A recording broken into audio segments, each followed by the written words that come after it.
ஆசையா இருக்கு. இப்படிதான் இருக்கணும் ஒரு அமைப்புனா. இப்ப மைக் அண்ணன் சொன்னேன், அண்ணன் வால்யூம் வைங்க, டப்புன்னு வச்சு விட்டார். அப்படிதான் இருக்கணும்.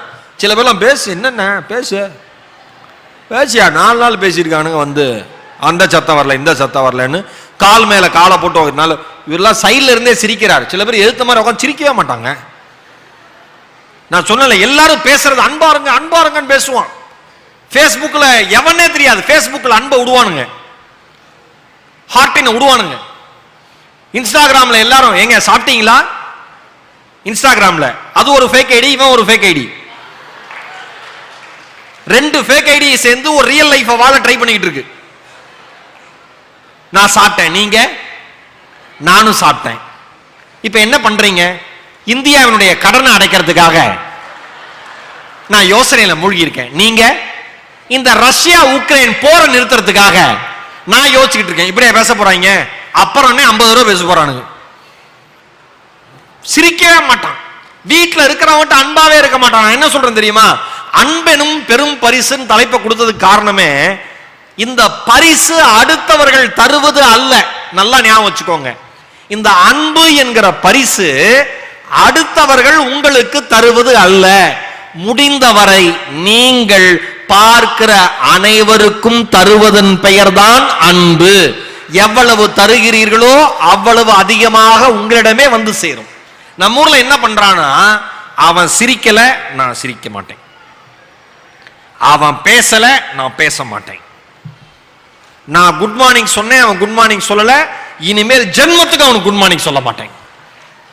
அவன் என்ன பிரச்சனையில போறானோ என்ன ஆறானோ என்ன தெரியும்.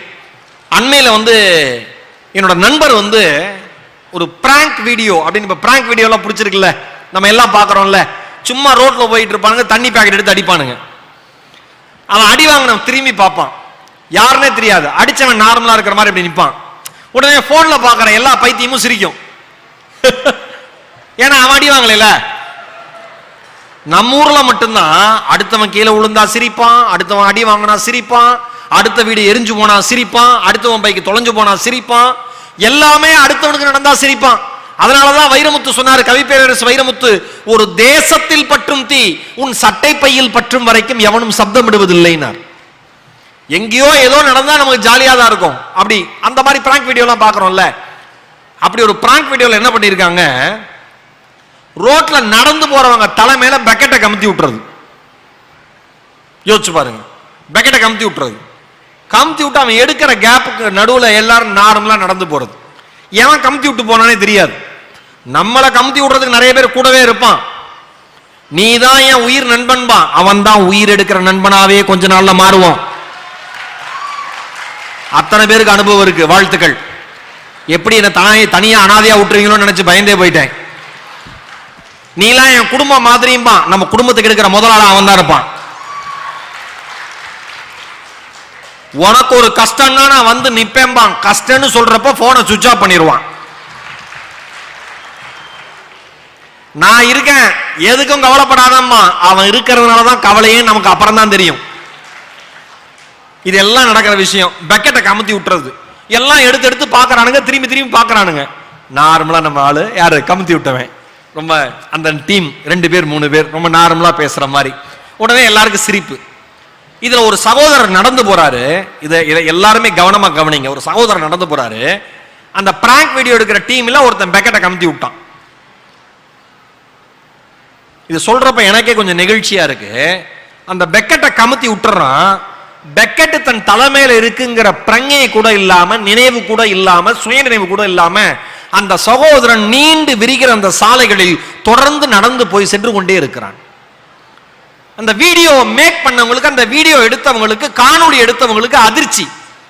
என்னடா பக்கெட்டை கமுத்தி விட்டுட்டோம், இவன் பாட்டு நேரா போயிட்டே இருக்கான், ஏத்த மாதிரி 2 வீலர் வந்து கார் வந்து பஸ் வந்து இடிச்சு என்னடா பண்றதுன்ட்டு வேக வேகமா ஓடி போய் பக்கெட் எடுக்கிறாங்க. பொதுவா நம்ம மேல அப்படி யாராவது பண்ணியிருந்தா என்ன பண்ணிருப்போம், அவன் தலையை எடுத்திருப்போம். ஏன்னா நம்ம அவ்வளவு அன்பான மனிதர்கள்.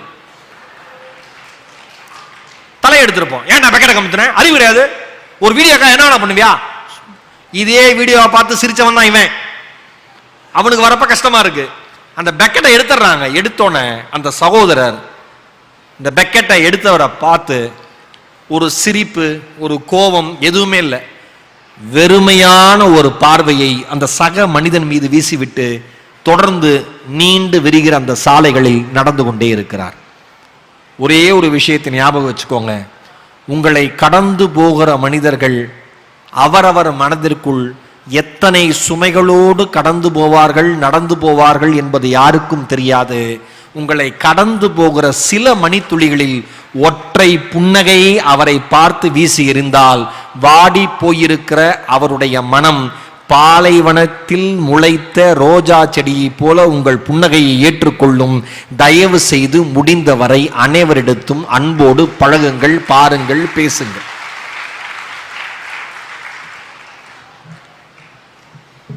ஏன்னா அன்பாரு அன்பாரு அன்பார் நமக்கு எல்லாமே தெரியுது, ஆனா நம்மளால செயல்படுத்த முடியல. சரிதானே சார்? அடுத்தவங்க மேல இரக்கமா இருக்கணும்னு தெரியுது முடியல. தனக்குன்னு வரப்ப நியாயம் மாறிடுது. அடுத்தவன் குற்றம் செஞ்சா நம்ம மனசு நீதிபதியா இருக்கு, நாம குற்றம் செஞ்சா நம்ம மனசு வக்கீலா மாறிடுது. இவன் ஒரு தப்பு பண்ணிட்டு ஏன்டா இப்படி பண்ணன்னு கேட்டா அவன் என்ன சொல்றான்? இந்த சிச்சுவேஷன்ல யார் இருந்தாலும் இப்படிதான் பண்ணிருப்பாங்க. துரைக்கு அப்படி என்ன சிச்சுவேஷன் சொன்னா உங்களுக்கு புரியாது, அப்ப சொல்லாத. அப்ப கேட்க மாட்டீங்களா? இப்படி ஆயிட்டான் எல்லாருமே. அடுத்தவன் தப்பு செய்யறப்ப நாம அப்படியே வரிஞ்சு கட்டிட்டு இறங்குறோம், ஏன் அப்படி எல்லாம் பண்றீங்கன்னு. அது நாம செஞ்சாலோ நம்ம குடும்பத்தில் இருக்கிற யாராவது ஒருத்தர் செஞ்சாலோ தலைகீழா நியாயங்கள் மாறிடுது. நியாயங்கள் எப்பொழுதும் ஒண்ணுதான், மனிதர்களுடைய பார்வைகள் தான் தொடர்ந்து மாறிக்கொண்டே இருக்கிறது. ஜெயகாந்தன் ரொம்ப அழகா எழுதுவாரு, வாழ்க்கை என்பது அந்தந்த நேரத்து நியாயம். வாழ்க்கை என்பது அந்தந்த நேரத்து நியாயம். லஞ்சம் வாங்குறது தப்புன்னு ஸ்கூல்ல படிச்ச பையன் லஞ்சம் வாங்குறப்ப இப்பெல்லாம் இதெல்லாம் வாங்கலைன்னா சர்வைவே பண்ண முடியாது சார்.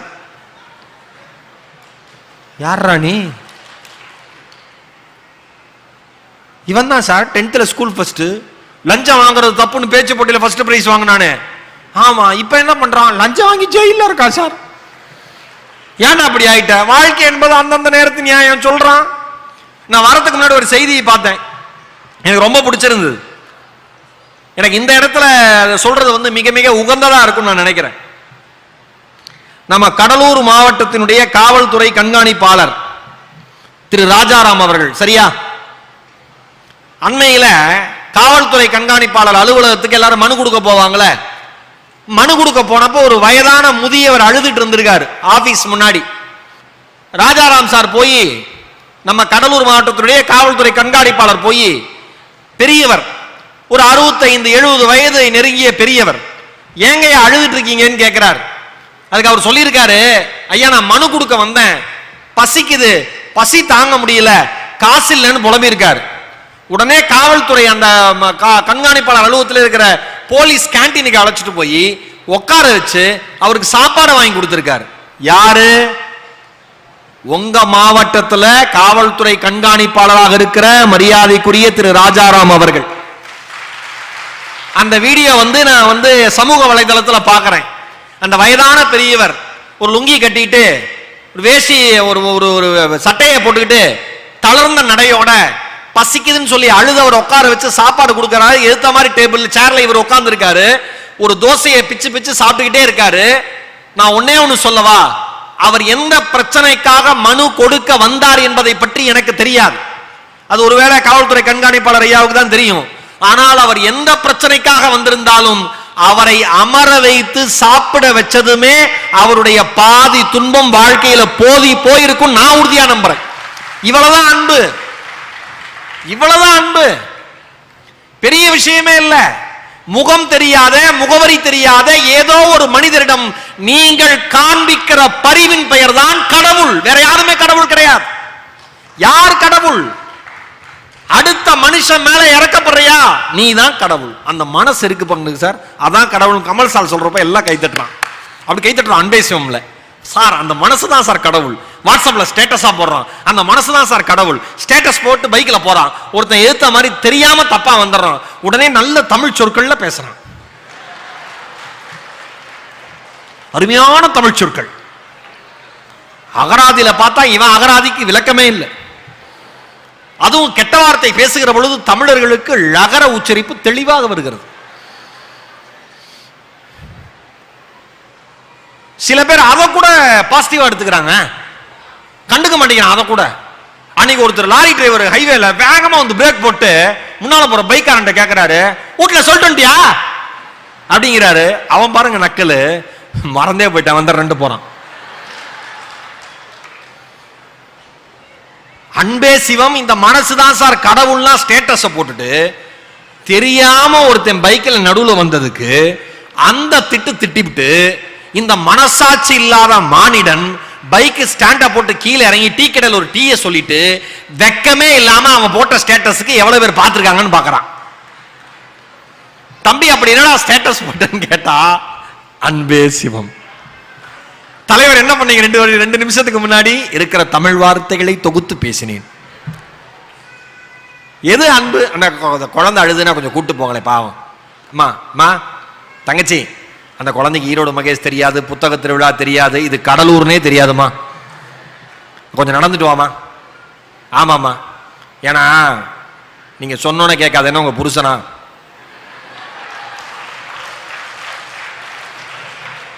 அப்படியே போய் உலாத்திட்டு வாங்க. அதுக்கு என்ன தெரியும்? குழந்தைய போட்டு அமுக்கி உட்கார வச்சு மகேஷ் மாமா பேசுறா கேளுன்னா அழுதுருக்கும். உண்மையா மேடம், சில இதெல்லாம் ரொம்ப வருத்தமா இருக்கு. இப்ப இந்த வேலை போட்டோ எடுக்க வராங்க சார், போட்டோ எடுத்துட்டு போக வேண்டியதானே சார்? அன்னைக்கு ஒரு அம்மா சொல்லுது, 8 மாச கை குழந்தைய மடியில் வச்சுக்கிட்டு மகேஷ் மாமா பாரு, மகேஷ் மாமா பாரு. அவன் வாங்குறான். நான் சொன்னேன், ஏமா 8 மாச குழந்தைக்கு எப்படிமா தெரியும்? டிவி பார்க்காத வயசு பையலுக்கு தெரியாது, வயசானவங்களுக்கு தெரியாதுங்கிற.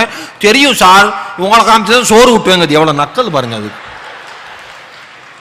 எப்படி சோறு விட்டிருக்குன்னு தெரியல எனக்கு. பூச்சாண்டி வரான்னு சோறு விட்டுச்சா, மாமாவை பாருன்னு சோறு விட்டுச்சான்னு தெரியல.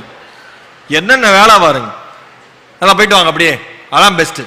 இவ்வளவுதான் அன்பு. என்ன அன்பு? நான் தான் சொல்றேன், அன்பு என்பது பெறுவது அல்ல, நாம் தருவது. இதை புரிஞ்சுக்கிட்டாவே வாழ்க்கை அழகாயிடும். இந்தோ நான் வந்தேன், எதிர்ச்சியா நான் வந்து சமூக வலைதளத்துக்குள்ள போறேன். இங்க காவல்துறை கண்காணிப்பாளர் செய்த செயலை பார்க்கறப்ப அவ்வளவு மகிழ்ச்சியா இருக்குல்ல. ஒரு காவல்துறை கண்காணிப்பாளர் வரனா 8 நின்று மனு கொடுத்துட்டு சார் அப்படின்னு சொல்றதை விட்டுட்டு, யாரா நீ அழுகிறீங்க, வாப்பா உங்களுக்கு என்ன வேணும்? சாப்பிடலையா? என்ன வயசானவரா இருக்கீங்க, சாப்பிடலங்கிறீங்க, வாங்க எங்க கேண்டீனுக்கு உட்கார வச்சு சாப்பாடு போடுறாங்கல்ல. இதை விட மனிதம் வேறு எங்கும் பார்க்க முடியாது. இவ்வளவுதான் உதாரணம், இவ்வளவுதான் வாழ்க்கை. கோவிட் நேரத்தில் மணப்பாறையில ஒரு கான்ஸ்டபிள் வந்து ரத்தம் பிரசவ வேதனையில் இருந்த ஒரு சகோதரிக்கு உதவி பண்ணார்ல, அவ்வளவுதான் அன்பு. யாருமே தெரியாது, வாங்க சிஸ்டர் என்ன வேணும்? ஓ பிளட் பிரச்சனையா, உங்க ரத்த வகையும் என் ரத்த வகையும் ஒண்ணா, நான் என்னோட பிளட் டொனேட் பண்றேன். பிளட் டொனேட் பண்ணி அந்த குழந்தை நலமா பிறந்துருச்சு, தாயும் செய்யும் நலம் என்று கேட்டவுடன் அந்த இடத்துல இருந்து நகர்ந்தார்ல, அவர்தான் என்னை பொறுத்தவரை வாழ்கிற மகாத்மா, வாழ்கிற அன்னை தெரசா. இவ்வளவுதான் வாழ்க்கை.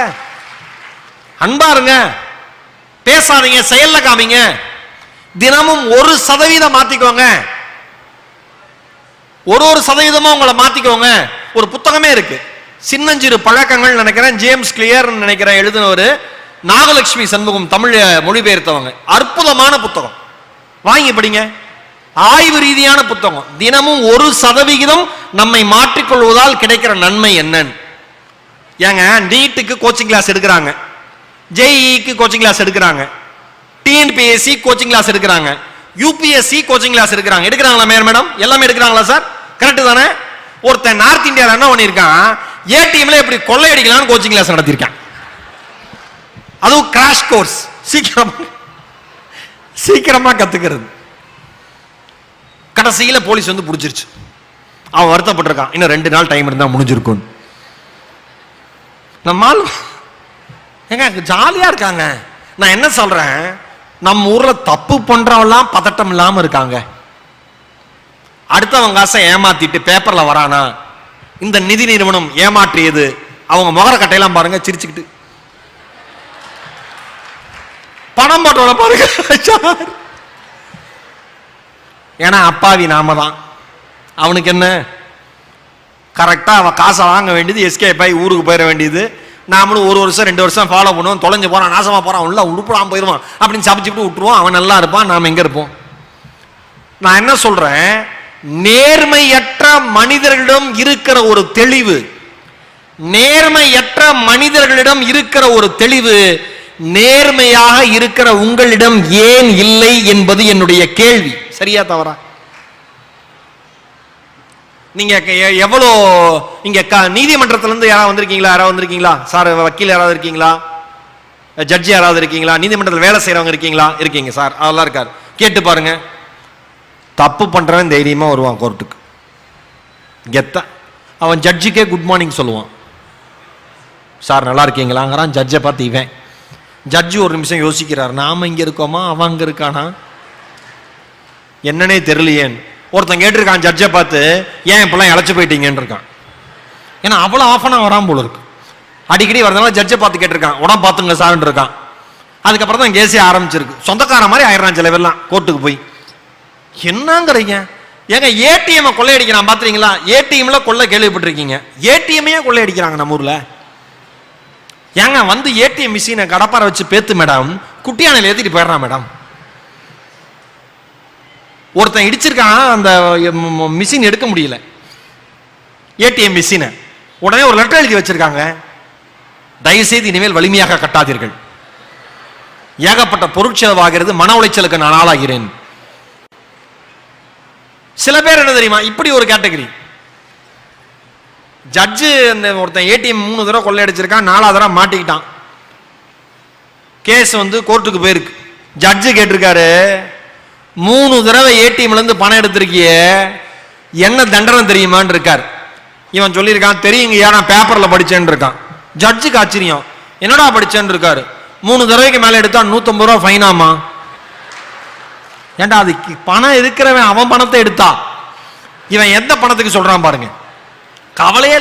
இன்னும் சில பேர்லாம் நான் என்ன சொல்றேன்னா, ஒரு திருடன் கூட வாழ்க்கையை என்ஜாய் பண்றாங்க. அதுதான் சொல்ல வரேன். நீங்க என்ஜாய் பண்ண மாட்டேங்கிறீங்க, நீங்க மகிழ்ச்சியா இல்ல, நீங்க மன உளைச்சல்லையே இருக்கீங்க. நல்லா சம்பாதிச்சு, சில பேருக்கு ஏன் சார் பதட்டமா இருக்கீங்கன்னு கேட்கிறேன்.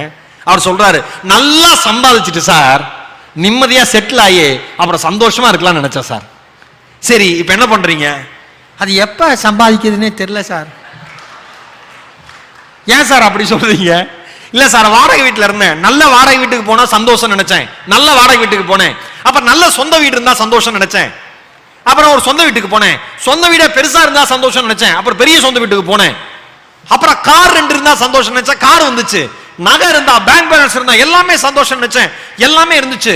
அப்புறம் என்ன சார்? ஆனா ஒண்ணுமே பிடிக்கல சார். நான் சொல்லவா, எதுவும் இல்லாதவன்ட்ட இருக்கிற சிரிப்பு எல்லாம் இருக்கிறவன்ட்ட இல்ல.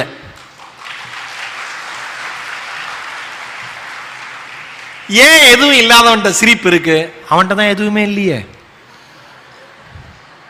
கவலைப்பட ஒண்ணுமே இல்லையே. மழை பெஞ்சதுன்னா இந்த ஐபோன் நனைஞ்சிருமேன்னு பயம் அவனுக்கு இல்ல. போனை காஸ்ட்லியா வாங்கிட்டு, இந்த மாதிரி என்ன மாதிரி மக்கு முண்டங்கள் இருக்கோமே, போனை காஸ்ட்லியா வாங்கிட்டு மழையில நனைய முடியல நிம்மதியா. ஏன்? கான்டாக்ட் எல்லாம் போயிருமா. ஏன்னா இவர் வச்சுக்கிற கான்டாக்ட் எல்லாமே ரஷ்ய அதிபர், அமெரிக்க அதிபர், பாரத பிரதமர், தமிழ்நாட்டினுடைய முதலமைச்சர், நமக்கு தெரிஞ்ச 10 பேர் நம்மள மாதிரி. இன்னும் சொல்ல போனா நம்மளோட ஹோஸ்ட். அவன் கான்டாக்ட் தான் நம்ம போன்ல இருக்கு. அது அழிஞ்சா என்ன, அழியாட்டி என்ன?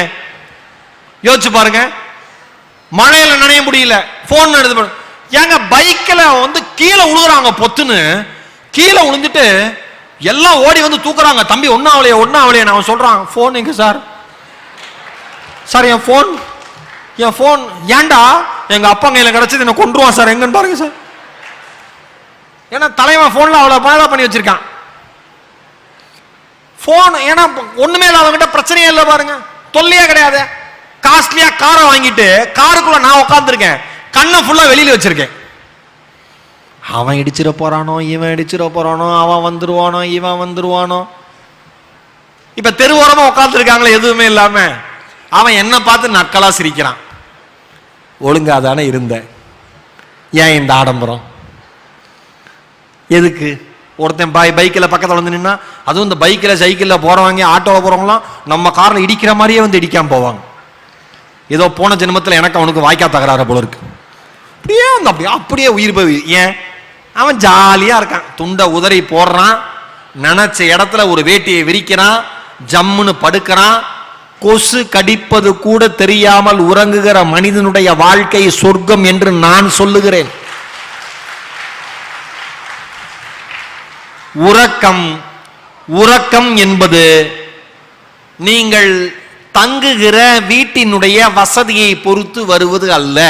இங்க நிறைய பேருக்கு ஸ்லீப்பிங் ப்ராப்ளம் இருக்கும், தூக்க பிரச்சனை இருக்கும், எல்லாருக்குமே கிட்டத்தட்ட. ஏன்னா இது வந்ததுல இருந்து தூக்கம் போயிடுச்சு, கரெக்டா? ஏன்னா தூங்குறதுக்கு கடைசி செகண்ட் முன்னாடி வரைக்கும், அதே மாதிரி சாகிறதுக்கு கடைசி செகண்ட் முன்னாடி வரைக்கும் இதுதான் பாக்குறான். தூங்கி முழிச்ச உடனே பழைய காலத்துல வேப்பங்கூச்சி தேடினானுங்க பல்லு தேய்க்க, அப்புறம் கொஞ்சம் வளர்ந்தோட பேஸ்ட் பிரஷ் தேடினானுங்க. இப்ப தூங்கி முடிச்சோட செல்போன். என்ன செல்போன்? நமக்கு தெரிஞ்ச அத்தனை பேரும் குட் மார்னிங் பல விதமா அமைச்சிருப்பான்.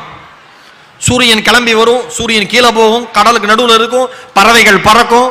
குட் மார்னிங் நண்பா, good morning, great day, lovely day, அப்படிலாம் போட்டு போட்டு அனுப்பி எல்லாருக்கும் happy morning, good morning reply பண்ணிட்டே இருக்கான். குட் ஈவினிங் ஆயிருது.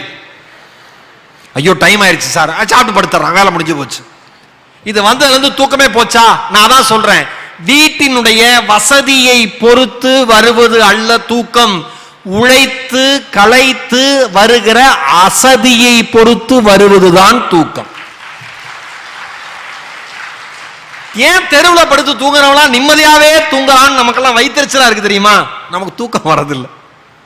அவனுக்கு ஏன் தூக்கம் வருது? ஒவ்வொரு தெருவா நடக்கிறாங்க, ஒவ்வொரு தெருவிலையும் படுக்கிறப்பெல்லாம் ஒருத்தர் விரட்டி விடுறான். எங்கடா படுக்கலான்னு போறப்ப கடைசியில படுத்து தூக்கிடுறாங்க, வேலை முடிஞ்சு போச்சு, நிம்மதியா தூங்கி காலைல எழுந்து வந்துடுறான். இவ்வளவுதான விஷயம் வாழ்க்கையில. என் அருமை சொந்தங்களே, வாழ்க்கை நம்மை பார்க்கிற பார்வை வேறு, வாழ்க்கையை நாம் பார்க்கிற பார்வை வேறு. ஒரு சின்ன சின்ன மனிதாபிமானத்துலதான் அன்புங்கிற ஒரு மாபெரும் பரிசே பொதிந்திருக்கு. பெங்களூர்ல இருந்து திருப்பத்தூருக்கு ஒரு 60 பேசஞ்சரோட ஒரு அரசு பேருந்து வந்திருக்கு. பெங்களூர்ல இருந்து திருப்பத்தூருக்கு வந்திருக்கு. கிருஷ்ணகிரி மாவட்டம் சூளகிரி கிட்ட வரப்ப ஒரு 50 வயது மதிக்கத்தக்க பெண்மணி ஒருவர் திடீர்னு பஸ்ஸுக்குள்ள மயக்கம் போட்டு விழுந்துடுறாங்க. அந்த பஸ் டிரைவர் மரியாதைக்குரிய அன்பு சகோதரர் முருகன் பேரு. அவர் என்ன பண்றாரு, தப்புன்னு பஸ்ஸை நிப்பாட்டிட்டு சமயோஜிதமா முடிவெடுத்து ஆம்புலன்ஸ் கால் பண்றாரு. ஏன்னா இப்ப ஹார்ட் அட்டாக் அடிக்கடி வருது, யாருக்கு எப்ப எந்த சூழல்ல வருதுன்னே தெரியல. வயதானவங்களுக்கு எல்லாம் ஹார்ட் அட்டாக் வருங்கிறது போய் வயதானவங்க எல்லாம் சிரிச்சிட்டு சந்தோஷமா இருக்காங்க. 25ல இருந்து 40க்குள்ள இருக்கிறவங்க எல்லாம் போயிட்டே இருக்கான். ஏன்னா அவ்வளவு பிரஷர், அழுத்தம், ஜெயிக்கணும், வாழ்ந்தாகணும், ஓடணும், மத்தவங்க முன்னாடி நல்லா காமிச்சுக்கணும், ஏகப்பட்ட அழுத்தம் இருக்கு. மயங்கி விழுந்துடுறாங்க. இவர் போன் பண்றாரு, ஆம்புலன்ஸ் வரதுக்கு டைம் ஆயிட்டே இருக்கு, ஆம்புலன்ஸ் வரதுக்கு டைம் ஆயிட்டே இருக்கு. உடனே அந்த அருமை சகோதரர், அந்த பேருந்தினுடைய ஓட்டுநர் முருகன் ஒரு முடிவு பண்றாரு. பேசஞ்சர்ஸ் எல்லாம் சொல்லிட்டு, இனிமேல் காலத்தை தாழ்த்தினா இந்த அம்மா உயிருக்கு என்ன ஆகும் கூட எனக்கு தெரியாது, முதல்ல இந்த அம்மாவை கொண்டு போய் பக்கத்தில் இருக்கிற ஹாஸ்பிட்டல் அட்மிட் பண்ணிட்டு அதுக்கப்புறம் எல்லாரும் திருப்பத்தூர் போலான்னு இருக்காரு. அவங்க பர்மிஷனுக்குலாம் கேட்கல, சொல்லிட்டு வண்டி எடுக்கிறாரு. பக்கத்திலே இருக்கிற தமிழ்நாடு அரசினுடைய 24 மணி நேர அவசர சிகிச்சை பிரிவில் போய் அந்த அம்மாவை வந்து சேர்த்துறாங்க. 55 வயது அந்த அம்மாவுக்கு, பாகியலட்சுமின்னு அந்த அம்மாவோட பேரு. உரிய நேரத்தில் அந்த ஓட்டுநர் கொண்டு போய் சேர்த்ததால் அந்த அம்மா இன்னைக்கு உயிரோட இருக்கு, அந்த குடும்பம் இன்னைக்கு சந்தோஷமா இருக்கு. இவ்வளவுதான். நான் அடிக்கடி சொல்லுவேன், இங்க இருந்து ஊருக்கு போறீங்கல்ல, விடிய விடிய இப்ப கடலூர்ல பஸ் ஏறுறீங்க, கோயம்புத்தூர் போறீங்க, விடிய விடிய பயணமா, கோயம்புத்தூர் போய் இறங்குறப்ப அந்த ஓட்டிட்டு வந்த டிரைவருக்கும் அவருக்கு உறுதுணையா வந்த கண்டக்டருக்கும் முகத்தை பார்த்து, அண்ணன் தேங்க்ஸ்ண்ணே, சார் தேங்க்ஸ் சார், தம்பி தேங்க்ஸ்ப்பா, ஐயா தேங்க்ஸ்யா அப்படின்னு எத்தனை பேர் இது வரைக்கும் சொல்லியிருக்கீங்க? கையை தூக்குனீங்கன்னா எப்ப போனீங்க, என்ன பஸ்ன்னு கேட்பேன். பரவாயில்ல, இவ்வளவு பெரிய கூட்டத்தில் ஒரு 4-5 பேர் தூக்கியிருக்கீங்க. தூக்கின அத்தனை பேருக்கு என்னுடைய வாழ்த்துக்கள். அதை தொடர்ந்து செய்யுங்க. இந்த கைகளை உயர்த்தாதவங்களுக்கு ஒரு அன்பான தாழ்மையான வேண்டுகோள், இனிமேல் எந்த பயணத்தை நீங்கள் மேற்கொண்டாலும் நீங்க பைலட்டை மட்டும்தான் பார்க்க முடியாது, பிளைட்ல விடமாட்டாங்க, ஏன்னா குண்டு குதி வச்சிட போறான்ட்டு. மற்றபடி எல்லாரையும் நீங்க பார்க்கலாம். இங்க கார்ல போனீங்க, ஆட்டோல போறீங்கன்னா இறங்குறப்போ ஒரு நன்றி சொல்லிட்டு போங்களேன். சக மனிதன் நமக்காக செய்த செயலுக்கு நன்றி தெரிவிப்பது மாதிரி ஒரு மாபெரும் அன்பு இந்த உலகத்தில் வேற எதுவுமே கிடையாது. நம்ம யாருக்குமே நன்றி சொல்றது கிடையாது. வீட்டுல நம்ம 30 வருஷமா சமைச்சு போடும், தலைவன் நன்றியே சொல்ல மாட்டானே. ஏன்னா இவர் பெரிய செஃப் தாமு வெங்கடேஷ் பட். இவர் சாப்பிட்டு பார்த்து நல்லா இருக்குன்னு சொன்னா கடலூரே சாப்பிடும். இவருக்கு நினைப்பு தலைவனுக்கு 30 வருஷமா 40 வருஷமா நம்ம சமையல் கட்டிலேயே கிடக்கு, பழியா கிடக்கு, சமைச்சுக்கினே இருக்கு. தலைவன் சாப்பிட்டுனே இருக்கான். ஆனா நாக்கு கொழுப்பு குறையல, குறை சொல்றது இல்ல. மீன் குழம்பு நீ முன்ன மாதிரி வைக்கிறது இல்ல, நீ தான் சம்பாதிக்கிறது இல்ல. அந்த அம்மாவுக்கு தோணும் கேட்கணும்னு, ஆனா கேட்காது. 2 அக்கா பக்கத்துல அடிச்சு அடிச்சு சிரிக்குது. அந்த அக்காக்கு என்னன்னா, நம்ம வீட்டு கதையெல்லாம் தம்பி சொல்றாப்லையே, பக்கத்துல இருந்து பார்த்த மாதிரியே சொல்றானு. இது உங்க வீட்டு கதையா? எல்லார் வீட்லயும் இதான கதை. குழந்தை சார், நான் என்ன சொல்றேன், நீங்க உட்காந்துருக்கீங்க, ஹாலில் உட்காந்துருக்கீங்க, டிவி பார்த்துட்டு இருக்கீங்க. உங்க பையனோ பொண்ணோ மனைவியோ, மா ஒரு டம்ளர் தண்ணி கொண்டு வா அப்படின்னு கேட்குறீங்க. ஒரு டம்ளர் தண்ணி கொண்டு வான்னு கேட்குறீங்க. நான் இங்க இருக்கிற எல்லா ஆம்பளைங்கிட்டையும் கேட்குறேன், நம்ம வீடு என்ன மைசூர் பேலஸா? அதிகபட்சம் 1200 சதுரடி இருக்கும், ரொம்ப அதிகபட்சம் 2400 சதுரடி இருக்கும். ஒரு 8 திப்படி நடந்து போனா சமையல் கட்டு வந்துடும், தண்ணியை பிடிச்சி குடிச்சிட்டு வந்துடலாம். வேற எந்த வேலையும் நமக்கு கிடையாது. ஆனா இவர் டிவி பார்க்கிற பொழுது எந்திரிக்க மாட்டார். குறிப்பா கிரிக்கெட் மேட்ச் பார்க்கறப்ப எந்திரிக்கவே மாட்டார். ஏன்னா இவர் எந்திரிச்சாருன்னா அங்க விக்கெட் விழுந்துரும். அந்த மாதிரி மென்டல் இது. சில பேர் நின்னுக்குவான், இப்படியே நிப்பான், மச்சான் இங்க நின்னாதான்டா அவன் 6 அடிக்கிறான் அப்படி நினைச்சிட்டு அப்படியே நிப்பான். அடுத்த பால் விக்கெட் ஆயிடும். இல்ல நான் கொஞ்சம் தப்பா நின்ட்டேன், இப்ப பாரு இப்படிலாம் இருக்காங்கல்ல. இவன் எந்திரிச்சு போய் தண்ணி எடுத்துட்டு வர மாட்டார். சரி, வீடு ஒரு 4 ஸ்டெப் வச்சா தண்ணி எடுத்துடலாம். தண்ணி எடுத்துட்டு வந்து உன் மகனோ மகளோ தாயோ மனைவியோ சகோதரியோ கொடுக்கிற பொழுது ஒரு டம்ளர் தண்ணியை கையில வாங்கிட்டு, ரொம்ப தேங்க்ஸ்டா செல்லம், குழந்தைங்களா இருந்தா ரொம்ப தேங்க்ஸ்மா, ஒய்ஃபா இருந்தா அம்மா தேங்க்ஸ்மா, அம்மாவா இருந்தா அப்பா தேங்க்ஸ் சொல்லலாமே. அப்படி சொல்லி பாருங்க, தண்ணியை கொடுத்துட்டு அந்த அம்மா 2 நிமிஷம் உங்களை உத்து பார்க்கும். இந்த ஆள் நான் கட்டின புருஷன் இல்லையே, புதுசா தேங்க்ஸ் எல்லாம் சொல்றான் அப்படின்னு அந்த அம்மா டவுட்டா இருக்கும். வெளியில போய் வீட்டு கதவை பார்க்கும், டோர் நம்பர் கரெக்ட் தான், புருஷன் தான் கன்ஃபார்ம், ஏதோ மாறி இருக்கான். வரும் மாற்றங்கள். எங்க இருந்து வரும்? உங்ககிட்ட இருந்து தான் வரும். நாம காமிக்கிற அன்புல இருந்து தான் வரும். வீட்டுக்குள் இருப்பவர்களை மதிக்க தெரியாத எவரும் வெளியில் இருப்பவர்களை மதிப்பது போல் நடிக்கிறார்களே தவிர உண்மையிலே மதிக்கவில்லை என்ற அர்த்தம். அவர் வாழ்வாதாரத்துக்காக நடிக்கிறாங்கன்னு அர்த்தம். சில அம்மா வீட்டுக்கு விருந்தாளி வந்தா அப்படி கவனிக்கும், வாங்க வாங்க வரவெல்லாம் சொல்லுவான், உங்களுக்கு கிடைச்ச பொண்டாட்டி மாதிரி உலகத்திலே இல்லை அவனுக்கு தெரியும். அவங்களாம் போனதுக்கு அப்புறம் இந்த அம்மா வேற மாதிரி ஆயிரும். சந்திரமுகியா, சந்திரமுகி 1, 2 2 கலந்து வரும். இனிமேல் எவனையாவது வீட்டுக்கு வர சொன்ன,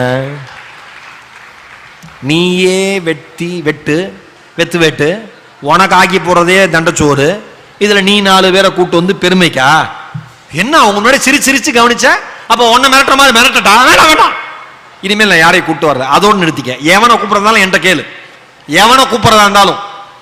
முதல் நாள் நான் போயிட்டு வந்திருக்கேன், எவனை கூப்பிடுறதா என்ன கேளு, நீ பாட்டு வர சொல்லாது. இதென்ன அனாத ஆசிரமமா அங்குது அந்த அம்மா. இப்படி நான் என்ன சொல்றேன், வீட்லயே நீங்க அன்பா எல்லாம் வெளியில அன்பா இருந்து என்ன சாதிக்க போறீங்க?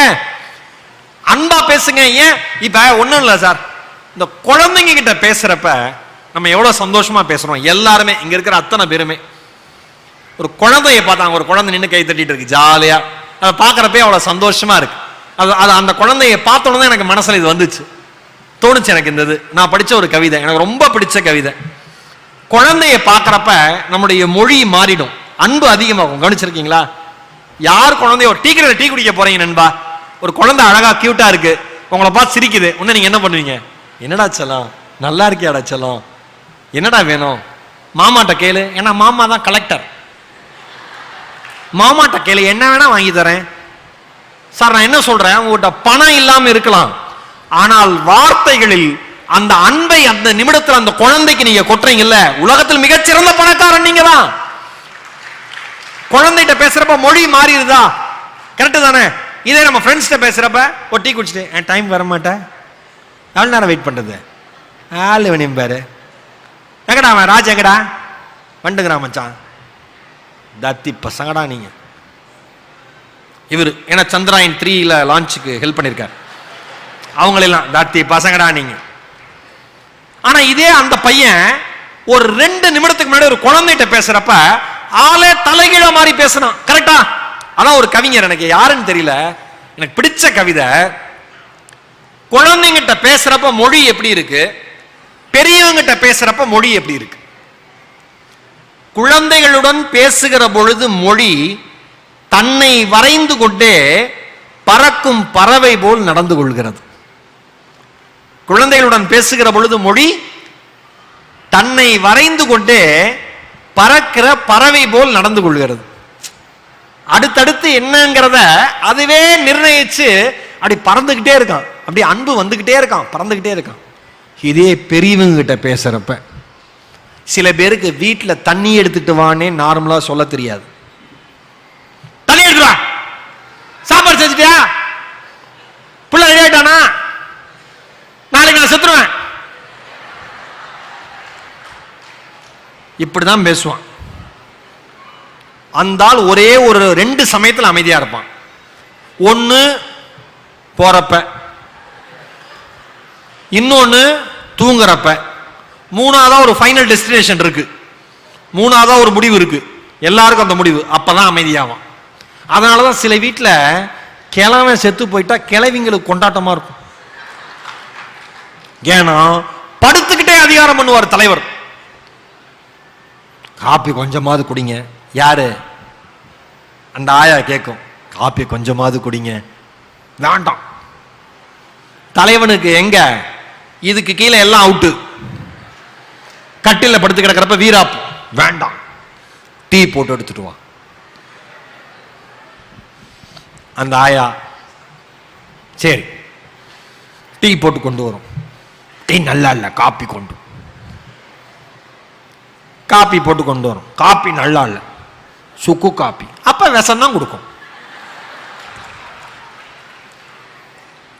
சார் நான் ஒண்ணு சொல்லவா, நீங்கள் சம்பாதிக்கிற வரைக்கும், ஒருவேளை சம்பாதிச்சு முடிச்சு வயசாயிருச்சுன்னு வச்சுங்களேன், நீங்க தெம்பா நடக்கிற வரைக்கும் மட்டும்தான் உங்களுடைய அதிகாரம் உங்கள் வீடுகளில் செல்லுபடியாகும். எப்பொழுது கால்கள் வலு விழந்து, சொற்கள் தடுமாறி, கண்கள் இடுங்கி போய், தோல் சுருங்கி போய், ஒரு சாதாரண பறவை போல, ஒரு சாதாரண எறும்பு போல, ஒரு கூட்டுக்குள் அடைபடுகிற பறவை போல உங்கள் வீட்டுக்குள்ளேயே அடைபட்டு கிடக்கிற பொழுது உங்கள் குடும்பம் அந்த சூழலிலும் உங்களை மதிக்கிறது என்றால் தெம்பாக இருந்த காலத்தில் நீங்கள் அன்போடு பேசியிருக்கிறீர்கள் என்று அர்த்தம். அப்படி இல்லைன்னா இல்லாத அழிச்சாட்டியம் பண்ணிட்டு படுத்திருக்கேன்னு அர்த்தம். அதனாலதான் சில கிழமை செத்து போனா போஸ்டருக்கு கிளவியே காசு தரும். ஒரு வயசான பாட்டி சிரிக்குது, ஐடியால இருக்கு போல இருக்கு.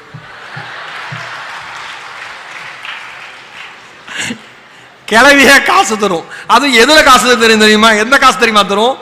தாலி அடகு வச்சு காசு. இத கட்டிட்டு தாண்டா என்ன இந்த இழுப்பு இழுத்த, நீ போகணும்டா அப்படின்னு சந்தோஷமா. அது அழுக வராது, ஆனா நடிக்கணும். எவ்வளவு சிரமம். அதான் போயிட்டானா அப்படின்னு வரும். இந்த தெருவுக்கு ஒரு 4 கிழவி, ஒப்பாரி கிழவிகள் பேர், அழுகிறதுக்குனே ரெடியா இருக்கும். எந்த வீட்டுல இலை விழுந்தாலும் போயிடும். சில சமயம் யார் செத்து போனான்னு தெரியாம ஜெண்டெல்லாம் அழுது வைக்கும். அந்த வீட்டில் இருக்கனா கடுப்பாயிரும். நல்லா வாழ்ந்து சேர்த்திருக்கேன், அழுதுட்டு கிடக்க.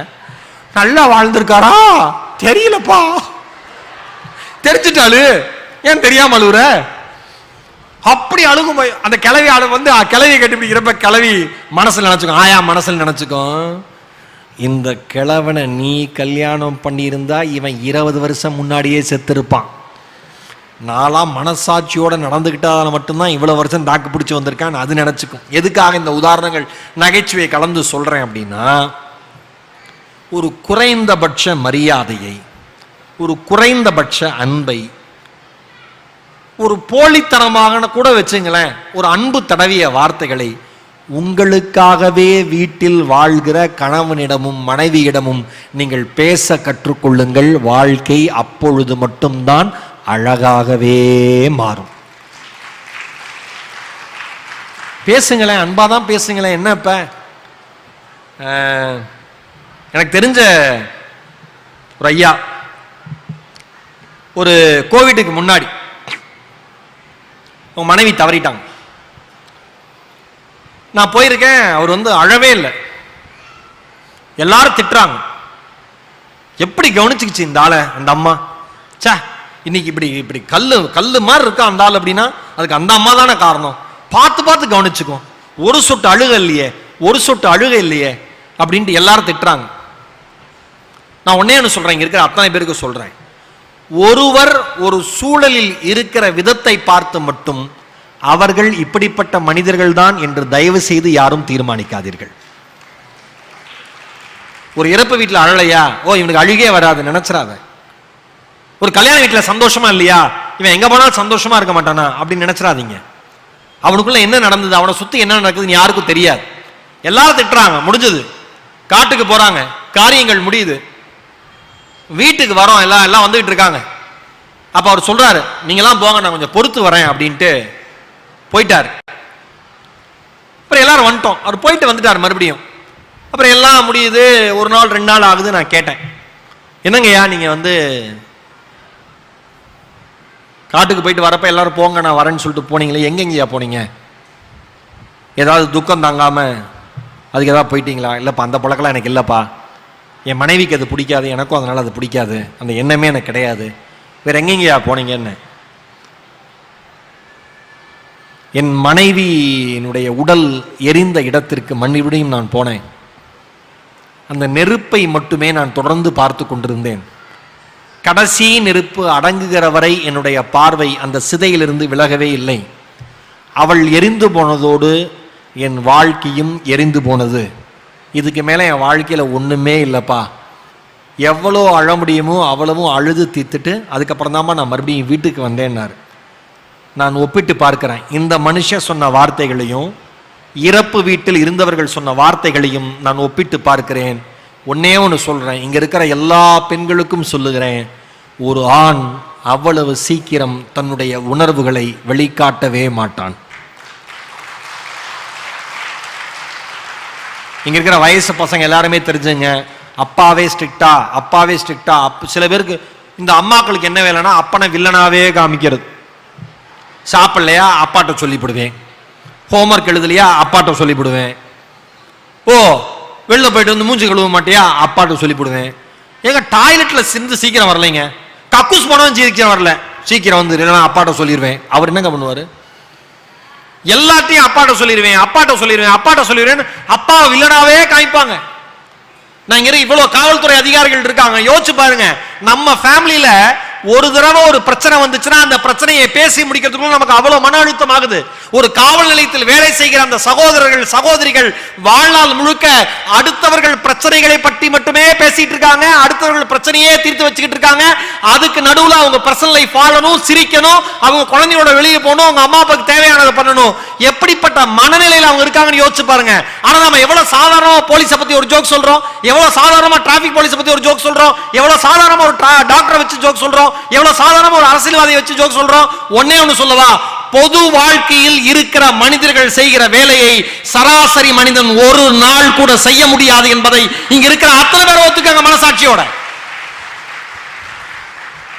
போலீஸ்காரருக்கு பிறந்த பையனா இருந்தா அவர்கிட்ட போய் கேளுங்க, அப்பா என்னடா பண்றாரு, அப்பா எப்படா இருக்காருன்னு. அப்ப தெரியும் அந்த சீரியஸ்னஸ். வெளியில இருந்து எவ்வளவு கிண்டல் கேலி சிரிக்க வேணா செய்யலாம். ஒரு கவர்மெண்ட் ஆபீஸ்ல வேலை செய்யறவர்கிட்ட போய் கேட்டு பாருங்க, இவன் அப்பா ஆவான்ல, அப்ப தெரியும். அது வரைக்கும் அப்பாக்களை பத்தி எந்த பசங்களுக்கும் பொண்ணுங்களுக்கும் பெருசாவே தெரியாது. அப்பாங்கிற ஒரு கேரக்டர் யாருங்கிறது இவர் அப்பா ஆகிறப்ப தெரியும். அப்ப ஃபீல் பண்ணுவார், என் அப்பா போல் யாரும் இல்லை, அட முட்டாள், இதுதான்டா உங்க அப்பா அப்பயே சொன்னாரு, என்ன மாதிரி ஒரு அப்பா கிடைக்க மாட்டான்டா படுறான்னாரு. அப்ப படிக்கல, தெரு சுத்திட்டு குழந்தையெல்லாம் பிறந்து வாழ்க்கை நடு ரோட்ல வச்சு செவில் இழுக்கிறப்ப இவன் யோசிக்கிறான், எங்க அப்பா மாதிரி கிடையாது, அப்ப ஏன்னா எங்க அப்பா சொல்லதை கேட்டிருக்கணும், இப்ப என்ன பண்றீங்க வெட்டி ஆகுறேன். .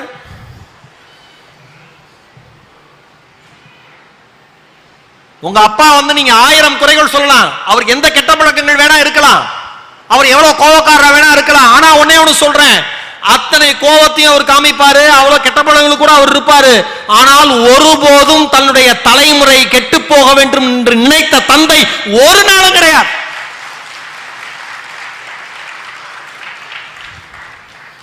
எங்கேயாவது வந்து இப்ப டிராபிக் போலீஸா இருக்கிறவங்க, போலீஸா இருக்கிறவங்க, இல்ல வந்து என்ன சொல்ல துப்புரவு தொழிலாளியா இருக்கிறவங்க எல்லாம் வீட்டுக்கு போறப்ப நம்ம ஊர் புழுதியில, நம்ம ஊர் வெயில்ல அவங்க சட்டம் எப்படி இருக்கும், அவங்க உடல் நாற்றம் எப்படி இருக்கும், அப்பா போய் குளிச்சுட்டு வந்துருப்பா, ஸ்மெல் தாங்க முடியலப்பா, ஈஸியா சொல்லிடும் குழந்தைங்க.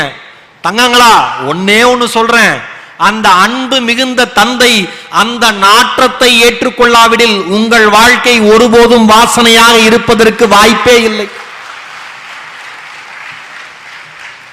நீ அன்பை இங்கிருந்து துவங்கு. அன்னை தெரசாவை பத்தி பேசுற, சந்தோஷம். மகாத்மா காந்தி பத்தி பேசுறோம், மகிழ்ச்சி. வீட்டிலே இருக்காங்க 1000 ஹீரோ. இன்னைக்கு வந்து வெளிநாட்டில் வேலை செய்கிற சகோதரர்கள் அன்பெனும் பெரும் பரிசுங்கிறது நான் அவங்களுக்கு சமர்ப்பிக்கிறேன். கடலூர் புத்தகம், இந்த நெய்தல் புத்தக திருவிழா 2023 அன்பெனும் பெரும் பரிசு என்கிற இந்த தலைப்பிலான என்னுடைய முழு உரையையும் வெளிநாட்டில் தன்னுடைய குடும்பத்திற்காக, குடும்பத்தினுடைய கனவுகளுக்காக தன்னுடைய கனவுகளை புதைத்துக் கொண்டு வெளிநாட்டில் வேலை செய்கிற அத்துணை சகோதர சகோதரிகளுக்கும் என் பேச்சை காணிக்கையாக்குவதில் நான் பெருமை கொள்கிறேன், கர்வம் கொள்கிறேன்.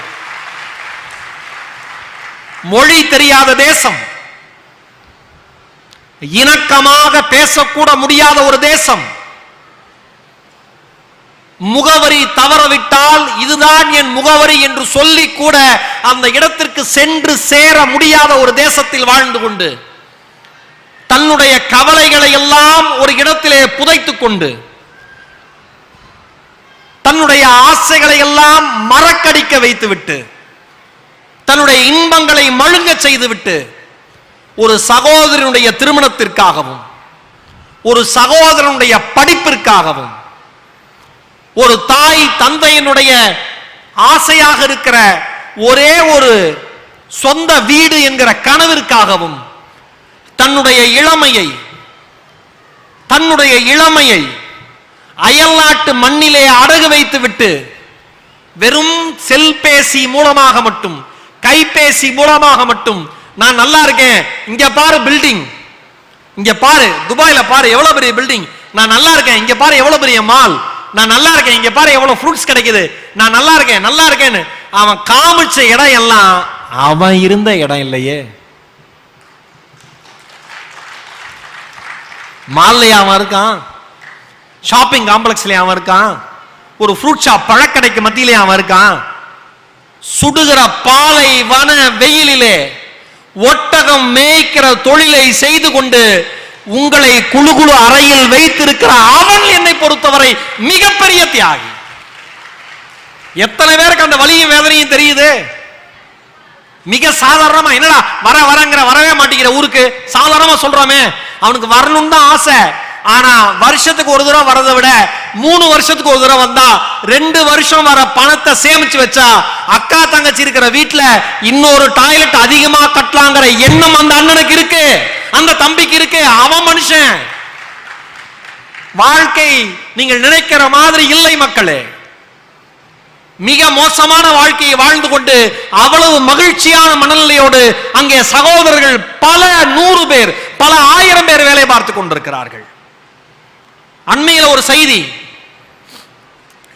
சொல்லுகிற பொழுது என் கண்கள் கலங்குகிறது. வெளிநாட்டுக்கு வேலைக்கு போன ஒரு சகோதரன் மறுபடியும் வந்து இங்க நம்ம விமான நிலையத்தில் இறங்குறப்ப ஹார்ட் அட்டாக்ல இறந்து போயிடுறார். அந்த ஏர் ஹோஸ்டஸ் விமான பணிப்பெண், சார் பிளைட் லேண்ட் ஆயிடுச்சு, விமானம் தரையிறங்கிருச்சு, நீங்க இறங்குங்கன்னு சொன்னப்ப அந்த மனிதன் உதடுகளில் இருந்து எந்த வார்த்தைகளும் வரவில்லை, அவன் உடலில் இருந்து எந்த அசைவுகளும் வெளிப்படவில்லை. பயந்து போய் தப்புன்னு மருத்துவர்களை கூப்பிடுறாங்க. மருத்துவர்கள் குழு வருது, உள்ள வந்து அவங்க சோதிச்சு பார்க்கறாங்க. அந்த சகோதரன் இறந்து விட்டதாய் சொல்லுகிறார்கள். எவ்வளவு மன அழுத்தத்தோடு வருகிறார்கள். சென்னை விமான நிலையத்தில் பன்னாட்டு முனையத்தில் அரைவல் வருகையில் போய் நின்று பாருங்க. வாழ்க்கை எவ்வளவு தூரம் நமக்கு ஆசீர்வதிச்சிருக்குன்னு அப்பதான் தெரியும்.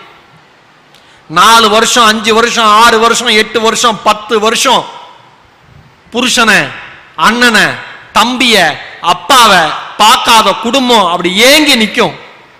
இமிகிரேஷன்லாம் முடிச்சிட்டு அப்படியே அந்த உருவம் மெல்ல வெளியில் வருகிற பொழுது, என் குடும்பத்திற்கான சூரிய வெளிச்சத்தை, ஆக்சிஜனை தந்த அந்த உருவம் வருகிற பொழுது மொத்த குடும்பமும் கதரும் பாருங்க. அந்த ஏர்போர்ட்ல போய் நின்று பாருங்க, வாழ்க்கை எப்படின்னு உங்களுக்கு தெரியும். இந்த வாழ்க்கையை முழுக்க முழுக்க அன்பு நிறைந்தவர்களால் ஆசீர்வதிக்கப்பட்டிருக்கிறது. சாதாரண விஷயம் கிடையாது. நீங்கள் வீட்டிலே சாதாரணமாக உட்கார்ந்துட்டு செலவு செய்யற பணம் எல்லாமே அந்த மனுஷன் ரத்தத்தை உறிஞ்சி பிழிஞ்சு வந்தார் பணம். மகிழ்ச்சியா அனுப்புறான். எங்க அம்மா ஊர்ல வீடு கட்டுருச்சு அப்படின்னு அங்க இருக்கிற ஃப்ரெண்ட்ஸ்ட காமிக்கிறான். 10க்கு 10 ரூம்ல 12 பேர் தூங்குறான். ஒரே ஒரு டாய்லெட், எழுந்து ரெடி ஆகி டைமுக்கு போகணும், இல்லைன்னா அங்க வந்து தண்டனை கிடைக்கும். எல்லாத்தையும் தாங்கிக்கிறான். டேய், 25 வயசுல ஏண்டா இவ்வளவு பெரிய மன அழுத்தத்தை தாங்கிக்கிறேன்னு கேட்டா, சார் என் வயசு முக்கியம் இல்ல சார், அங்க என்ன நம்பி 5 ஜீவன் ஊர்ல இருக்கு சார், அதை காப்பாத்தி ஆகணும் சாருங்கிறான்.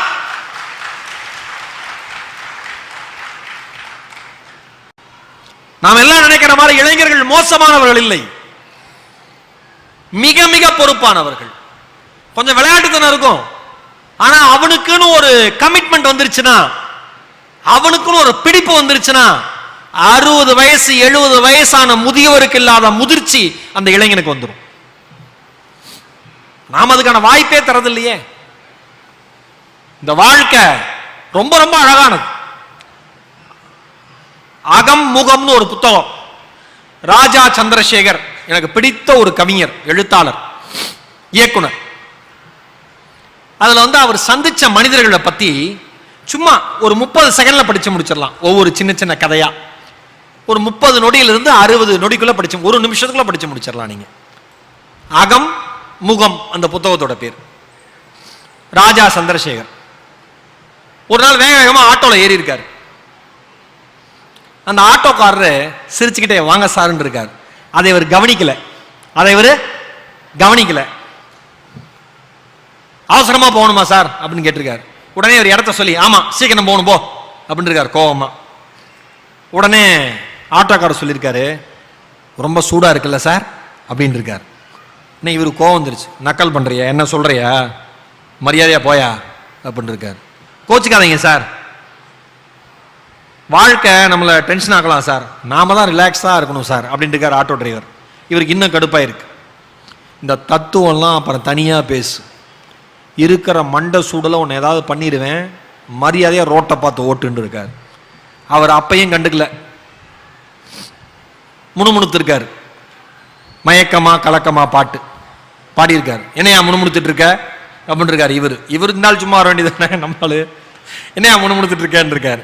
உடனே அவர் சொல்லியிருக்காரு, மயக்கமா கலக்கமா கண்ணதாசன் ஐயா பாட்டு தோன்றப்ப பாடுவேன், நீ ரொம்ப நக்கல் பண்ற, அமைதியா ஓட்டு இல்லைன்னா இறங்கிடணும். சார் சார் உட்காருங்க சார் நான் சொல்றப்ப இந்த இடம் வந்துருச்சு சார், இடம் வந்துருச்சு இறங்கிங்க அப்படிங்கிறார்.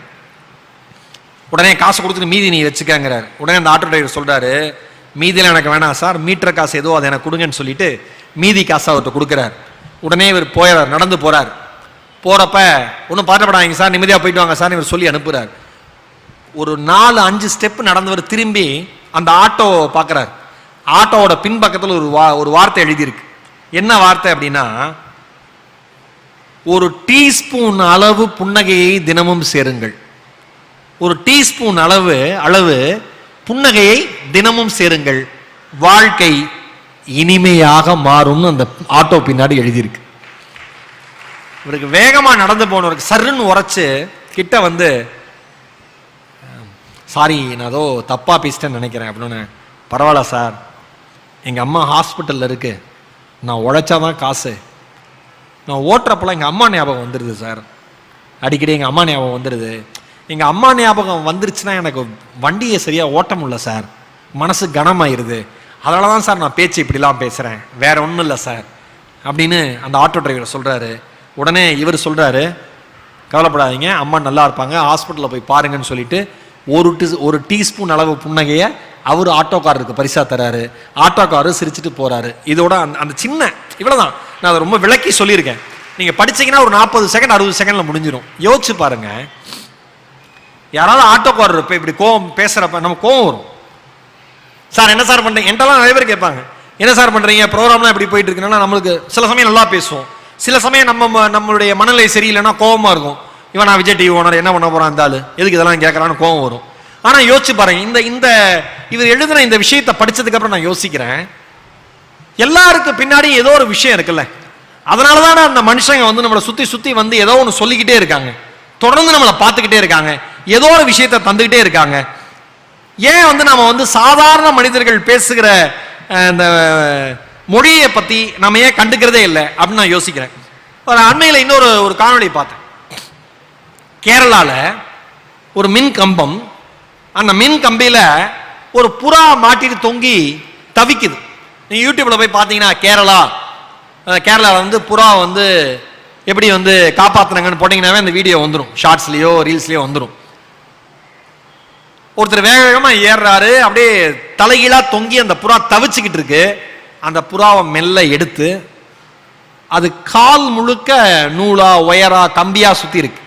ஒன்னா பொறுமையா வந்து கட் பண்ணி அந்த புறாவை பறக்க விடுறாரு. அந்த புறா எல்லாம் முடிஞ்சு பறந்து போறப்ப நமக்கே உடம்பு சிலிர்க்குது. நான் என்ன தெரியுமா சொல்றேன், ஏதோ ஒரு புறா கரண்ட் கம்பியில தொங்குது, மனுஷன் அடிபட்டு செத்தாலே நாம என்ன கேட்கறோம், ஆபீஸ் போறீங்க, ஒரு ஆக்சிடென்ட் ஆயிருது, போற அவசரத்துல நம்மால் கேட்கறான், என்னங்க ஆச்சு, ஆக்சிடென்ட், ஆள் இருக்காப்லையா இவர், ஏன்னா இவர் தான் அறுவை சிகிச்சை நிபுணர், உடனே ஜிஹெச்சுக்கு போய் இவர் தான் ஆபரேஷன் பண்ண போறார். ஆள் அவுட்டுங்களா, இருக்காருங்களா, இல்லைங்க அவுட். ஒரு மனுஷனோட இறப்புக்கு சக மனுஷனுடைய பரிதாப சொல். ஆபீஸ் போயிட்டு அங்க போய் உட்கார்ந்து மனிதநேயத்தை பேசுவான் பாருங்க, வரப்ப ஒரு ஆக்சிடென்ட் சார், அப்படியே ஆடி போயிட்டேன், ஏன்டா நிக்கவே இல்லை, 10 செகண்ட் நிக்கல, புருடாவை பாருங்க நம்மால 10 செகண்ட் அந்த இடத்துல நிக்கல, ஆடி போயிட்டேன் சார், அப்படியே ஈரக்குளம் நடுங்கிருச்சு சார், இதயம்லாம் படபடத்துருச்சு சார், யாரு பெத்த பிள்ளையோ என்ன ஆச்சுன்னே தெரியல சார். அந்த இடத்துல நின்று சார் ஒரு 5 நிமிஷம் நான் ப்ரேயர் பண்ணிட்டு வந்தேன் சார், வேண்டுதல். வணக்கம் சார், என்னுடைய உரையை கேட்பதற்காக வருகை புரிந்திருக்கிற மரியாதைக்குரிய என் இதயம் நிறைந்த அன்பு சகோதரர், நம்ம கடலூர் மாவட்டத்திலே டிஎஸ்பியாக இருக்கிற மரியாதைக்குரிய பிரபு சார் அவர்களை ஒரு பலத்த கைத்தட்டலோடு நம்ம வரவேற்றலாம். மிகச்சிறந்த தமிழ் பற்றாளர், பிரமாதமா பேசுவார். ராணிப்பேட்டையில் ஒரு பள்ளியினுடைய ஆண்டு விழாவில் ஒரு பேச்சை கேட்டு அசந்து போனேன். ரொம்ப நன்றி சார், வேலை இருக்கு நான் முடிச்சுட்டு எப்படியாவது வந்துடுறேன்னாரு. எங்கடா காணுமே அந்த அன்பான முகம் தேடிட்டு இருந்தேன், வந்துட்டாப்ல. ஒரு செகண்ட் நிக்கிட்டு இருக்க மாட்டான். ஆபீஸ் போய் இனிமேல் வாழ்க்கையில யாருக்கு இந்த துயரமே நடந்துடக்கூடாது சார்மா. இன்னும் சில பேர் இருக்கான், ஆம்புலன்ஸ் போகும், ஆம்புலன்ஸ் பின்னாடியே இவன் வேகமா போவான், பார்த்துருக்கீங்களா? நான் சொல்றேன், டே ஆம்புலன்ஸ்ல இருக்கிறவன் வேகமா போயிடக்கூடாதுன்னு தான் ஆம்புலன்ஸே வேகமா போகுது. இவன் அதுக்கு பின்னாடி வேகமா போறான். ஏன்னு கேட்டா சீக்கிரம் ரீச் ஆயிடலாமா. ஆம்புலன்ஸ் உள்ள இருக்கிறவர் என்ன நினைக்கிறாரு, ஒருவேளை இவனும் வர ஆசைப்படுறான் போல இருக்குன்னு கதவை திறந்து வாராங்கிறார். அவ்வளவு வேகமா போறான், ஆம்புலன்ஸுக்கு வழி கொடுக்க மாட்டேங்கிறான். சில பேர் 100ல போறான் சார், 108ல வரான். என்ன தம்பி வேகமா போனாப்ல, அத போயிட்டு இருக்காப்ல, சகல மரியாதையோட போறாப்ல. எப்ப அந்த வெள்ளை கலர் வேனு கருப்பு கலர்ல மாறும் தெரியாது. எதுக்கு? நாம பேசுற அன்பு வெறும் பேச்சோட தான் இருக்கணுமா, செயல்ல இருக்க கூடாதா? சராசரி சார் ஒண்ணுமே இல்ல, இந்த நிகழ்ச்சி முடியுதுல, இங்க யாரோ முகம் தெரியாத, முகவரி தெரியாத, வாழ்க்கையால் புறக்கணிக்கப்பட்ட, மனிதர்களால் விரட்டி அடிக்கப்பட்ட, ஒருவரை நம்பியதால் தன்னுடைய வாழ்க்கையை இழந்த, குடும்பத்தால் நிராகரிக்கப்பட்ட யாராவது ஒரு சகோதரன் சகோதரி பெரியவர் கடலூர்ல வீதி எங்க இருப்பாங்க, கடலூர்ல எங்க வேணா இருப்பாங்க. பார்த்து ஐயா உட்காருங்க, ஒண்ணு இல்ல யாரு 12 உட்கார வச்சிருங்க ஐயா, பார்த்து ஜாக்கிரதை. கூட வந்திருக்கீங்களா, ஐயாவோட யாராவது வந்திருக்கீங்களா? கீழே விழுந்து பார்த்து யாராவது இருப்பாங்கல்ல. சிம்பிளா அவங்ககிட்ட தான் போய் நீங்க எவ்வளவு அவசரத்துல வேணா போங்க, இறங்கி ஒரு 2 நிமிஷம் பேசுங்களேன், அப்படியே கண் கலங்கிடுவாங்க. ஐயா ஏதாவது வேணுமா, சாப்பிட்டீங்களா அப்படின்னு கேளுங்க, ஆடி போயிடுவாங்க. இவ்வளவுதான் சார் அன்பே வாழ்க்கையில. அன்பனும் பெரும் பரிசு நான் சொல்ற ஒரே ஒரு விஷயம், மறுபடியும் நான் சொல்றேன். நிறைய பேர் என்ன நினைக்கிறோம்னா, என்கிட்ட யாரும் அன்பா இல்ல, நான் யார்ட்டையும் அன்பா இருக்க மாட்டேன்னு நினைக்காதீங்க. அப்படி நினைக்கவே நினைக்காதீங்க. உங்ககிட்ட யாருமே அன்பா இல்லையா? இந்த உலகம் என்னை நிராகரித்தது, ஆனால் இந்த உலகத்தை நான் நிராகரிக்க போவதில்லை. அன்பு என்கிற மலர் கொத்தால் நான் அலங்கரிக்க போகிறேன் என்று புறப்படுங்கள். அவ்வளவுதான் லைஃப். சந்தோஷமா இருங்க, பார்க்கிறவங்க அன்பா இருங்க. யார்ட்டையும் மிகப்பெரிய விரோதத்தை எப்பொழுதும் வைத்துக் கொள்ளாதீர்கள். நீங்க மகிழ்ச்சியா வாழ்றதுக்கு ஒன்னொன்னா சொல்லிட்டு வரேன். ஒரு விஷயமும் சரியா இருந்ததுன்னா கை தட்டுங்க. சரியா?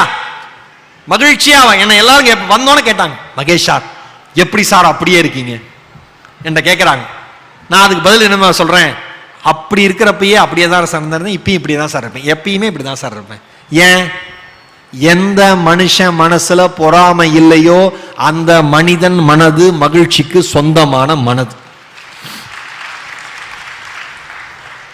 நான் ஒரு விஷயமா மகிழ்ச்சியாக வாழ்வதற்கு என்ன பண்ணணும், ஒவ்வொரு விஷயமா சொல்றேன். யாரிடமும் எப்பொழுதும் நிரந்தர பகையை வைத்துக் கொள்ளாதீர்கள். கரெக்டா? நிரந்தர பகை வேண்டவே வேண்டாம். இன்னொன்னு, யாரோ ஒருவர் சொல்லிய சொல்லை வாழ்நாள் முழுவதும் இதயத்தில் தூக்கி சுமக்காதீர்கள். அதனாலதான் அவனை பார்க்கிறப்பெல்லாம் வெறுப்பா வரும் நமக்கு. மூணாவது, நீங்கள் உலகத்தில் எந்த புதுமையான புரட்சியும் செய்ய வேண்டிய அவசியம் இல்லை. வீட்டில் இருப்பவர்களிடம் அன்பு காண்பிப்பதுதான் நீங்கள் செய்ய வேண்டிய முதல் புரட்சி. நாலாவது, குழந்தைங்களை இப்படி இருங்க, அப்படி இருங்க, அப்படி வளருங்க, இப்படி வளருங்கன்னு சொல்றதை நிறுத்திட்டு எப்படி வளர வேண்டும் என்று வாழ்ந்து காண்பியுங்கள். அவர்கள் வாழ கற்றுக்கொள்வார்கள். ஐந்தாவது, தெரியாத மனிதனிடம், அறிமுகம் இல்லாத மனிதர்களிடம் நீங்கள் காண்பிக்கிற அன்பு மட்டும்தான் உங்களை மனிதன் என்றே அடையாளப்படுத்தும். அதனால் எப்பொழுதும் அடையாளம் தெரியாத மனிதர்களிடம் தொடர்ந்து அன்பை செலுத்தி கொண்டே இருங்கள். இதெல்லாம் ஃபாலோ பண்ணுங்க, வாழ்க்கையில நிம்மதியா இருக்கலாம். நான் என்ன சொல்றேன், கடன் கொடுத்தவன் பதட்டமா இருக்கான், புரிஞ்சிருக்கும்னு நினைக்கிறேன். கடன் வாங்கினவன் நிம்மதியா இருக்கான். நான் கடன் கொடுத்திருக்கேன், பதட்டத்துல தான் இருக்கேன். இந்த கொரோனா டைம்ல கடன் வாங்கினவன் வேணாவது போய் சேர்ந்துட போறான்ட்டு. நான்லாம் நம்ப மாட்டேங்க மேடம், வாரத்துக்கு 3 கால் அவன் குடும்பமே அவனுக்கு பண்ணியிருக்காது, நான் பண்ணேன். எப்படி சார் இருக்கீங்க, நல்லா இருக்கீங்களா? அவன் ஆடி போயிட்டான், என் மேல இவ்வளவு பாசமானு. எனக்கு செட்டில் பண்ணிட்டு நீ எப்படி வேணா செட்டில் ஆகுடா. நான் மறுபடியும் அவன் சொல்றேன், கடன் கொடுத்தவன் பதட்டப்படுறான், கடன் வாங்கினவன் நிம்மதியா இருக்கான். தப்பு செய்யறவன் தலை நிமித்தி போறான், நேர்மையா நடந்துக்கிறவன் சமுதாய விதிகள்ல தலை குனிஞ்சு போறான். அன்பு காண்பிக்கிறவன் பயந்து பயந்து அன்பு காமிக்கிறான், வம்பு செய்யறவன் அருவாள் எடுத்துட்டு வீதியில் இறங்கி வம்பு செய்யறான். இப்ப எங்க பிரச்சனை? நல்லவர்கள் என்கிற திமிர் நல்லவர்களுக்கு இல்லாத பொழுது கெட்டவர்கள் அதை தன்னுடைய அதிகாரமாக கைகளில் எடுத்துக் கொள்கிறார்கள். அதுதான் நம்ம ஊர்ல நடக்கிற அத்தனை பிரச்சனைகளுக்குமே காரணம். நீங்கள் நல்லவர்களாக இருங்கள், உங்கள் குடும்பத்திடமும் நல்லவர்களாக இருங்கள், வெளியில் சமுதாயத்திடமும் நல்லவர்களாக இருங்கள். ஒரே ஒரு பார்க்கிங் பிரச்சனையில வெட்டிக்கிட்டவனா இருக்கான். ஒரு செருப்பு விடுற பிரச்சனையில ஒரு கொலை நடந்திருக்கு சென்னையில. என் வீட்டில் விடுற செருப்பு நீ ஏன் தள்ளி விட்டுவிட்ட, என் வீட்டுக்கிட்ட விட்டுவிட்டேன்னு செருப்பால் அடிச்சிருக்க அந்த அம்மா. வெறும் செருப்பு விடுற பிரச்சனையில் கடைசியில் எல்லா அம்மாவும் போய் படுத்து கிடக்க போகுது அமைதியா. அதெல்லாம் போறப்ப எலக்ட்ரிக் சுடுகாட்டுல இடம் இருக்காது. செருப்பால் அடிச்சது அந்த அம்மா எங்க இந்த பேக்கெட்ல இருக்கு, அடி வாங்கினம்மா அதுவும் இந்த பேக்கெட்ல தான் இருக்கு. இவ்வளவுதான் வாழ்க்கை. வாழ்க்கை மிகப்பெரிய பூஜ்யம், கண்ணதாசன் சொன்ன மாதிரி என்று புரிந்து கொண்டால் நமக்குள் நாம் ஒரு ராஜ்யம் வைத்து ராஜாவாக ராணியாகத்தான் வாழ்வோம். அன்பு எனும் பெரும் பரிசை எதிர்பார்க்காதீர்கள். எதிர்படுகிற அத்தனை பேரிடத்தும் நீங்கள் அன்பை வாரி வாரி வழங்குங்கள். அன்பு ஒன்றுதான் நிரந்தரம், அன்பு மட்டும்தான் நிரந்தரம். அன்பே சிவம், அன்பே தெய்வம், அன்பே இயேசு, அன்பே அல்லாஹ், அன்பே எல்லாமும் வாய்ப்பிற்கு இனிமையான அன்பும் நன்றிகளும்